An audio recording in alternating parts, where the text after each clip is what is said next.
अब आते हैं सोहराबुद्दीन तुलसीराम प्रजापति और कौसर बी एनकाउंटर वाले मामले पर। 22 दिसंबर 2018 को फैसला आया था। हमारे मुंबई के सहयोगी सुनील कुमार सिंह इस फैसले की कॉपी पढ़ रहे थे। एक रिपोर्टर के तौर पर उनके मन में कई सवाल कौंध रहे थे जो आपके सामने वो रखना चाहते हैं। ये केस 13 साल तक चला। 700 गवाहों के बावजूद 38 आरोपियों के खिलाफ दोष साबित नहीं हो सका। पता नहीं चला कि सोहराबुद्दीन को मारा किसने, उसकी पत्नी का क्या हुआ। 350 पन्नों से ज्यादा के फैसले से गुजरते हुए सुनील सिंह ने उन कड़ियों को ढूंढकर अपने सवाल खड़े किए हैं। वो देखना चाहते हैं कि आखिर क्यों जज किसी नतीजे पर नहीं पहुंच पाए। सबूतों और गवाहों के साथ क्या क्या हुआ इन 13 सालों में, इस खास रिपोर्ट को देखिए। सोहराबुद्दीन शेख और तुलसीराम प्रजापति का बहुचर्चित फर्जी मुठभेड़ मुकदमा। 13 साल बाद आए फैसले में सीबीआई की विशेष अदालत ने 398 पन्नों के अपने फैसले में तुलसीराम प्रजापति के मुठभेड़ को तो सही ठहराया, लेकिन सोहराबुद्दीन शेख और कौसर बी की हत्या की गुत्थी अनसुलझी छोड़ दिया। अदालत में जज एस शर्मा ने बड़े ही दुखी लहजे में कहा कि इस मामले में सबूत समाधान कारक नहीं है, पर हकीकत यह है कि सोहराबुद्दीन शेख की मौत गोली लगने से हुई थी और कौसर बी लापता है। सवाल है, अगर मौत गोली लगने से हुई थी तो कोई तो उसके लिए जिम्मेदार होगा। 21 दिसंबर 2018 को सीबीआई की विशेष अदालत ने अजीबोगरीब फैसला सुनाया। सीबीआई की विशेष अदालत के जज एस शर्मा ने कहा कि मामले में पर्याप्त सबूत नहीं है और सभी 22 आरोपियों को बरी कर दिया। जज ने तुलसी प्रजापति की पुलिस मुठभेड़ को सही पाया, लेकिन सोहराबुद्दीन शेख के कथित एनकाउंटर को अनसुलझा ही छोड़ दिया। दोनों मुठभेड़ों में कोई लिंक नहीं साबित होने का हवाला दे कथित साजिश की पूरी कहानी को ही दरकिनार कर दिया। तो सवाल है कि दोनों कैसे मारे गए। 13 साल में सीआईडी, सीबीआई की जांच और अदालती मुकदमे के बाद भी इसका खुलासा नहीं हो पाया। मैंने बचपन में एक फिल्म देखी थी अंधा कानून, अमिताभ बच्चन की। उस फिल्म में मुझे ऐसा लगा था कि कानून अंधा है, मगर इस केस में मेरे भाई और भाभी के केस में मुझे ऐसा लगा कि वाकई में फैसला करने वाले अंधे थे, फैसले की हिमायत करने वाले अंधे थे, जिन्होंने गलत फैसला सुनाया, वो कानून से हटके और संविधान से हटके फैसला सुनाया। रुबाबुद्दीन पीड़ित परिवार से है, इसलिए फैसले के खिलाफ उसकी नाराजगी स्वाभाविक है, पर जो फैसला आया है वो कईयों को नहीं पचा। विशेष सीबीआई जज ने 21 दिसंबर को अपना फैसला सुनाते हुए माना कि सोहराबुद्दीन की मौत गोली लगने से हुई, लेकिन गोली किसने मारा ये साबित नहीं हो पाया। जबकि 26 नवंबर 2005 की सुबह सोहराबुद्दीन को मारने का दावा खुद गुजरात की एटीएस और राजस्थान की पुलिस ने किया था। पेंच नंबर 1, 26/11/2005 को अहमदाबाद एटीएस पुलिस थाने में एफआईआर दर्ज कराई गई थी। राजस्थान में उदयपुर जिले के प्रतापनगर पुलिस थाने के पुलिस इंस्पेक्टर अब्दुल रहमान की शिकायत पर दर्ज एफआईआर में कथित एनकाउंटर की पूरी कहानी है, जिसमें यह साफ साफ लिखा है कि सोहराबुद्दीन शेख पर कुल 8 गोली चलाई गई थी, जिनमें से 3 राउंड पुलिस इंस्पेक्टर एनएच डाबी, 2 round police inspector Abdul Rahman, sub inspector Himanshu Singh ने 2 और श्याम सिंह ने 1 राउंड गोली चलाई थी। ये सिर्फ दावा नहीं था। डीवाईएसपी एमएल परमार ने पंचों के सामने सभी 8 गोलियों के खाली खोखे बरामद कर फॉरेंसिक लैब में भेजे थे और फॉरेंसिक लैब में साबित भी हुआ था कि 3 गोलियां एक बंदूक से, 2 गोलियां दूसरी एक बंदूक से और बाकी की 2 और 1 अलग अलग बंदूक से चली थी। पुलिस ने अपने रिकॉर्ड में ये बंदूक दिखाई ही नहीं और जब ये किया गया तो 2 साल बीत चुके थे। जबकि एफएसएल की जांच में सभी बंदूकों से गोली चलने की पुष्टि हुई है और सबसे बड़ी बात है कि सोहराबुद्दीन शेख की जांघ से निकाली गई बंदूक की गोली आर्टिकल 27 के तौर पर बरामद इंस्पेक्टर एनएस डाबी की बंदूक से चली थी। इस बात की भी पुष्टि हुई थी। और तो और आरोपी क्रमांक 7 अब्दुल रहमान, आरोपी क्रमांक 8 हिमांशु सिंह रावत और आरोपी क्रमांक 9 श्याम सिंह चरण के रोजनामचा में दर्ज था कि सोहराबुद्दीन को गोली उन्होंने मारी। ये बात चार्जशीट में भी आई थी। पेंच नंबर 2, बात सोहराबुद्दीन के शव की। मेडिकल अफसर ने अदालत में बताया कि 26/11/2005 की सुबह 6:25 पर अहमदाबाद एटीएस के पुलिस इंस्पेक्टर एनएच डाबी सोहराबुद्दीन शेख का शव अस्पताल लेकर आए थे। गवाह के मुताबिक उसने मरीज की जांच की, तब उसे मृत पाया। शव को पोस्टमार्टम के लिए भेजा। पोस्टमार्टम रिपोर्ट में कहा गया कि डीवाईएसपी एमएल परमार ने उस शव की पहचान शेख सोहराबुद्दीन अनवरुद्दीन के रूप में की थी। मतलब साफ है कि कथित मुठभेड़ के बाद आरोपी पुलिस वाले ही सोहराबुद्दीन को अस्पताल ले गए थे। पेंच नंबर 3, एनकाउंटर के बाद दावा किया गया था कि सोहराबुद्दीन के पास से कुल 9 आर्टिकल बरामद हुए थे। उसमें 46,000 रुपए, 1 माला, सूरत से अहमदाबाद का एक रेल टिकट, कर्णावती ट्रेवल्स का एक विजिटिंग कार्ड, ड्राइविंग लाइसेंस, किसी सजाउद्दीन शेख का विजिटिंग कार्ड इत्यादि। हैरानी की बात है कि इन सभी पर सिर्फ माला को छोड़ दें तो किसी और पर खून का एक धब्बा भी नहीं लगा था।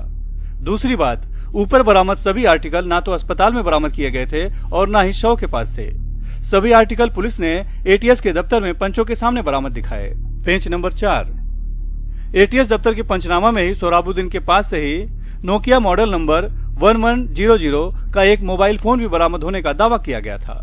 लेकिन हैरानी की बात है कि जब एफएसएल में उस फोन के सिम कार्ड की पड़ताल की गई तो वो मध्य प्रदेश का निकला। उसमें आंध्रा और मध्य प्रदेश के फोन नंबर तो मिले, लेकिन गुजरात के एक भी नंबर नहीं मिले। पुलिस इंस्पेक्टर अब्दुल रहमान ने अपने बयान में दावा किया था कि सोहराबुद्दीन लतीफ गैंग की मदद से आतंकी साजिश को अंजाम देने आया था। लतीफ गुजरात में रहता था। इतना ही नहीं तो सोहराबुद्दीन की लोकेशन गुजरात सर्कल में भी 25 नवंबर की रात 21:44 के आसपास मिली है। उसके पहले 18 नवंबर को महाराष्ट्र गोवा था, 19 और 22 नवंबर को आंध्र प्रदेश सर्कल था और 23 नवंबर की सुबह फिर से महाराष्ट्र गोवा सर्कल था। पेज नंबर 5, 26/11/2005 को दर्ज एफआईआर में बताया गया था कि Sohrabuddin Sheikh Hero Honda motorcycle से आ रहा था। तभी उसे पहचान कर समर्पण करने के लिए कहा गया, लेकिन उसने गोली चला दी। बदले में पुलिस वालों ने भी गोली चलाई। लेकिन एफएसएल की रिपोर्ट की माने तो उन्हें जब मोटरसाइकिल जांच के लिए मिली तो उसका हैंडल लॉक था और उसकी चाबी भी नहीं थी।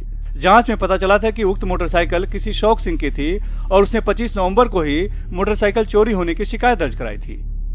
क्या मोटरसाइकिल प्लांट की गई थी? पेंच नंबर 6, गुजरात के डीआईजी डीजी बंजारा ने सोहराबुद्दीन शेख के एनकाउंटर के कुछ दिन बाद राजस्थान के पुलिस महानिदेशक एएस गिल को पत्र लिखकर उदयपुर पुलिस टीम के police inspector Abdul Rahman, sub inspector Himanshu Singh, sub inspector Shyam Singh को पुरस्कार और प्रमोशन देने की अनुशंसा की थी। डीजी बंजारा ने अपने सिफारिशी पत्र में लिखा था कि उदयपुर के एसपी दिनेश एमएन और गुजरात एटीएस की टीम साल भर से इसके लिए काम कर रही थी। बंजारा ने आगे यह भी लिखा था कि इस गौरवपूर्ण काम के लिए एसपी दिनेश एमएन को भी पुरस्कृत किया जाना चाहिए। बंजारा का यह पत्र भी चार्जशीट का हिस्सा है। सोहराबुद्दीन शेख की मौत और उसे मारने का दावा भरा पत्र एक अहम सबूत है। मेरी समझ में नहीं आता कि और क्या चाहिए था कोर्ट को। पुलिस ऑफिसर्स के स्टेटमेंट है, एफआईआर है, चार्जशीट है, गुजरात पुलिस ने जो इन्वेस्टिगेशन करके जमा किया है जो मामला, वो पूरा कोर्ट के सामने था जिसमें सफिशिएंट प्रूफ था कन्विक्शन के लिए। लेकिन मेरी समझ में नहीं आया कि कोर्ट ने क्यों ऐसा निर्णय लिया कि उसके पास सफिशिएंट एविडेंस नहीं आया, सबूत उनको नहीं मिला, जिसपे सबूत रिकॉर्ड पर बहुत है जिससे कन्विक्शन हो सकता था। और ऐसे केसेस में खास तौर से जहां पुलिस खुद इन्वॉल्व है ऐसे ऑफेंसेस में, वहां ऐसा डायरेक्ट फुल प्रूफ एविडेंस मिलना भी मुश्किल होता है। सर्कमस्टांशियल एविडेंस पर ही कोर्ट को चलना पड़ता है क्योंकि ये एक्स्ट्राऑर्डिनरी केसेस हैं। जब एक्स्ट्राऑर्डिनरी केसेस हैं तो उसके लिए एक्स्ट्राऑर्डिनरी सॉल्यूशंस चाहिए। वो कोर्ट को नजरअंदाज नहीं करना चाहिए था। It is a very very sensitive case जहां पर 3 लोगों की हत्या तो हुई है, कोई नहीं कह रहा कि हत्या नहीं हुई है, लेकिन सोहराबुद्दीन और कौसर बी की हत्या हुई और कैसे हुई इसका कोई कंक्लूजन वहां निकला ही नहीं कि जैसे भाई ने उनके कहा कि सोहराबुद्दीन ने शायद अपने को खुद मार लिया। अब बात सीबीआई की विशेष अदालत के जज एस.जे. शर्मा के फैसले की। जज के मुताबिक सीआईडी और सीबीआई दोनों ही अपनी कहानी साबित करने में फेल रहे। मामले में सबूत सही तरीके से नहीं जुटाए गए, प्राथमिक सबूत भी नहीं मिल पाए, लिहाजा मैं असहाय हूं। जज एस.जे. शर्मा के मुताबिक एटीएस के इंस्पेक्टर एनएच डाबी, जिन पर सोहराबुद्दीन को 2 गोली मारने का आरोप है, उसका भी मौके पर होना साबित नहीं हो पाया क्योंकि पुलिस के ड्राइवर भी अदालत में मुकर गए। उनका कहना था कि हम वहां ऑफिस की गाड़ी नहीं ले गए थे, हम वहां गए ही नहीं थे। रही बात सोहराबुद्दीन की जांघ से मिली गोली का डाबी के रिवॉल्वर की होने की पुष्टि की, तो उस रिवॉल्वर से गोली चली थी ये तो एफएसएल में साबित हुआ, लेकिन वो रिवॉल्वर उस दिन डाबी के पास थी ये रिकॉर्ड से साबित ही नहीं हो पाया। कथित बंदूकों के इशू करने का भी सबूत नहीं मिला, उनके रिकॉर्ड भी नहीं जमा किए गए। खाली कारतूसों से बंदूक के मिलान से जुड़े सवाल के जवाब भी नहीं मिल पाए। जज के मुताबिक अस्पताल में सोहराबुद्दीन के शव की पहचान करने वाले डीवाईएसपी एमएल परमार मामले में अहम गवाह बन सकते थे, लेकिन उन्हें आरोपी बना दिया गया। सीबीआई की कहानी के मुताबिक सोहराबुद्दीन शेख अपनी पत्नी के साथ इंदौर से हैदराबाद गया था। वहां गुजरात एटीएस की टीम और राजस्थान पुलिस भी गई थी। उसके बाद सोहराबुद्दीन शेख अपनी पत्नी कौसर बी के साथ हैदराबाद से सांगली बस में जा रहा था, साथ में तुलसीराम प्रजापति भी था। तभी 23 नवंबर 2005 को हैदराबाद से उनका पीछा कर रही पुलिस टीम ने बस को रुकवाकर तीनों को नीचे उतारा और हिरासत में ले लिया। बाद में तुलसीराम प्रजापति को छोड़ दिया गया और सोहराबुद्दीन शेख और कौसर बी की हत्या कर दी गई। लेकिन जज एस.जे. शर्मा की माने तो पूरे मामले की 3 एजेंसियों ने जांच की, पर एक भी एजेंसी सोहराबुद्दीन शेख और कौसर बी के इंदौर से हैदराबाद जाने की बात साबित नहीं कर पाई। वहां वो मारुति कार से गया ये तो बताया गया, लेकिन कार जब्त नहीं हुई। उसका दोस्त कलीमुद्दीन, जिसने सोहराबुद्दीन को हैदराबाद में देखने का दावा किया था, उसका भी बयान नहीं लिया गया। तुलसीराम के वहां होने का दावा किया गया था, लेकिन उससे भी नहीं पूछा गया। कलीमुद्दीन उर्फ नईमुद्दीन की बहन, जिसे आपा नाम से पुकारते थे और जिसने सीबीआई को बताया था कि सोहराबुद्दीन और कौसर भी हैदराबाद आए थे, उसने भी सीबीआई की कहानी को सपोर्ट नहीं किया। उनके हैदराबाद में रहने का कोई सबूत नहीं मिलने से पूरी यात्रा की कहानी संदिग्ध है। यहाँ तक कि जिस बस से वो सांगली जा रहे थे, उस बस का टिकट भी सोहराबुद्दीन और कौसर बी के नाम न होकर किसी सलमान और शेख अहमद के नाम बुक था। पर वो कौन थे ये पता नहीं चला। हैरानी की बात है कि ना तो ट्रैवल एजेंट और ना कोई और उन दोनों के फोटो पहचान पाया। यात्रियों में एक आपटे दंपति ने उनकी फोटो देख जरूर बस में होने का दावा किया था। उनका 164 के तहत बयान भी हुआ था, लेकिन मुकदमे के दौरान दोनों अदालत में मुकर गए। सोहराबुद्दीन के भाई रुबाबुद्दीन ने एक बार कहा था कि सोहराबुद्दीन ने उसे फोन कर बताया था कि वो सांगली बस से जा रहा है, लेकिन जांच के दौरान रुबाबुद्दीन का वो फोन जमा ही नहीं किया गया, वरना उससे कुछ पता चल सकता था।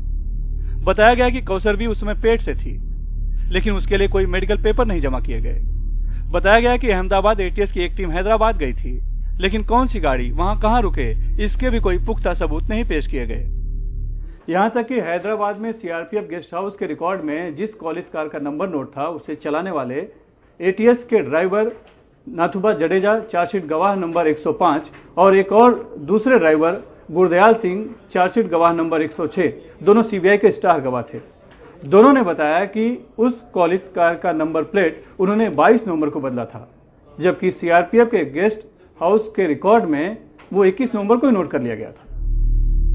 पुणे के सिद्धू ढाबा में उन दोनों के अपहरण के बाद खाना खाने की बात बताई जा रही है, वो भी साबित नहीं हो पाई। गवाह मुकर गए। बताया गया कि वहां से सभी को बलसाड़ लाया गया, बलसाड़ से तुलसी को जाने दिया गया। जज का कहना है कि अगर दोनों को मारना था तो तुलसी को क्यों छोड़ दिया गया और साल भर बाद मारा। अगर उसे भी मारना था तो तभी उसे भी मुठभेड़ में मारा दिखा सकते थे। मामले में शिकायतकर्ता रुबाबुद्दीन शेख को पता ही नहीं था कि तुलसीराम प्रजापति भी उन दोनों के साथ था। रुबाबुद्दीन ने बताया था कि तुलसीराम ने उज्जैन में एक दस्तखत किया कागज देकर पछतावा जताया था कि उसकी वजह से सोहराबुद्दीन शेख की मौत हुई। ये बात भी साल 2006 में हुई थी, लेकिन रुबाबुद्दीन ने साल 2011 में बताई। पहले क्यों नहीं बताई? सितंबर 2006 में तुलसीराम प्रजापति ने मुझे कुछ पेपर दिए थे साइन करके कि मेरी हत्या हो सकती है, आप ये मुझे लिख के प्रधानमंत्री को कोर्ट को सजा लिख के भेज देना, मेरी हत्या हो सकती है। ऐसा था हुआ था सोहराबुद्दीन साहब, मेरा साथ भी ऐसा हो सकता है। और जिस तरीके से उसने कहा था उसी तरीके से सेम उसकी हत्या भी हुई है। वो कोरे कागज मैंने सीबीआई को सुपुर्द मैंने दिए, तो जज बोलते हैं इस बारे में कि आपने 2006 के कागज 2011 में क्यों दिए? ये कहीं कानून में लिखा हुआ है? जज को सोचना चाहिए बात कि कानून में कहीं लिखी थी कि आपने इतने लेट क्यों दिए हैं? क्या पैसा था ये इतना लेट क्यों दिया आपने? जब आए जब दिए, जब मिल गए जब दिए, जब जरूरत लगी जब दिए। सीबीआई की कहानी है कि तुलसीराम हैदराबाद से सोहराबुद्दीन शेख के साथ बस में था, जबकि भीलवाड़ा के जिस मकान से उसे गिरफ्तार किया गया था, उस मकान मालिक चंदन कुमार झा का कहना है कि तुलसी उनके घर में 15 दिनों से था। अदालत का कहना है कि मामले में जितनी भी कड़ियां जोड़ने की कोशिश की गई वो जुड़ी नहीं, इसीलिए सोहराबुद्दीन शेख की हत्या किसने की ये साबित नहीं हो पाया और कौसर बी का क्या हुआ ये पता नहीं चल पाया। लेकिन हैरानी की बात है कि इन सारी खामियों के बावजूद जज एस.जे. शर्मा ने सीबीआई के पैरवी अफसर विश्वास मीणा और सीनियर पीपी बीपी राजू की यह कहकर तारीफ की कि दोनों ने मामले में केस साबित करने के लिए बहुत कड़ी मेहनत की है। मामले में कुल 38 आरोपी थे, लेकिन जांच में खामियों का फायदा उठाते हुए साजिश के सभी 16 आरोपी पहले ही आरोप मुक्त हो गए। बच गए थे तो 22 वो पुलिसकर्मी जो मौका वारदात पर मौजूद थे। आरोप पत्र में मामले में कुल 700 के करीब गवाह थे। बुलाया गया सिर्फ 210 को, उसमें भी साजिश से जुड़े गवाहों को नहीं, सिर्फ दोनों मुठभेड़ के पंच, डॉक्टर, संबंधित पुलिस वाले और जांच अधिकारी। उनमें से भी 92 अदालत में मुकर गए और साजिश से जुड़े गवाहों को यह कहकर नहीं बुलाया गया कि जो आरोपी आरोप मुक्त हो चुके हैं उनसे जुड़े गवाहों का क्या काम। यहां तक कि गवाहों के क्रॉस एग्जामिनेशन में भी साजिश के आरोपियों से जुड़े सवालों को पूछने पर भी टोक दिया जाता था। ये सब खुली अदालत में सबने देखा है। साजिश से जुड़ी जांच को अंजाम देने वाले सीआईडी के तत्कालीन बड़े अधिकारी रजनीश राय, जो मामले में अहम गवाह साबित हो सकते थे, उन्हें गवाही के लिए तलब ही नहीं किया गया। अब इसे लापरवाही कहें या सोची समझी चाल। अगर हायर कोर्ट में ये केस गया तो मेरा ऐसा मानना है कि ये रुकेगा नहीं। ये 2 मिनट में हो जाएगा, ये सेट असाइड हो जाएगा ये ऑर्डर, जो पास केस में इतने विरोधाभास हैं। और दूसरे जो एविडेंस था रिकॉर्ड पे उसको कंसिडर नहीं किया गया है। जो विटनेसेस बुलाए जाने थे, जो हॉस्टाइल नहीं होने वाले थे, उनको बुलाया नहीं गया। जो पुलिस ऑफिसर्स के स्टेटमेंट है खुद, उनको भी इग्नोर किया गया। इसलिए मैं समझता हूँ कि अगर ऊपर अदालत में इसमें अपील की जाएगी तो ये 2 मिनट में रुकेगा नहीं केस। सोहराबुद्दीन शेख और उसकी पत्नी कौसर बी की हत्या और कथित मुठभेड़ की पूरी कहानी किसी थ्रिलर और सस्पेंस फिल्म सी लग सकती है। हर फिल्म में हकीकत पर से पर्दा उठता है, लेकिन सोहराबुद्दीन शेख और कौसर बी वो अभागे हैं जिनकी मौत के राज पर से पर्दा 13 साल की जांच और मुकदमे के बाद भी नहीं उठ पाया। मुंबई से कैमरामैन राजेंद्र दयालकर के साथ सुनील सिंह, एनडीटीवी इंडिया के लिए।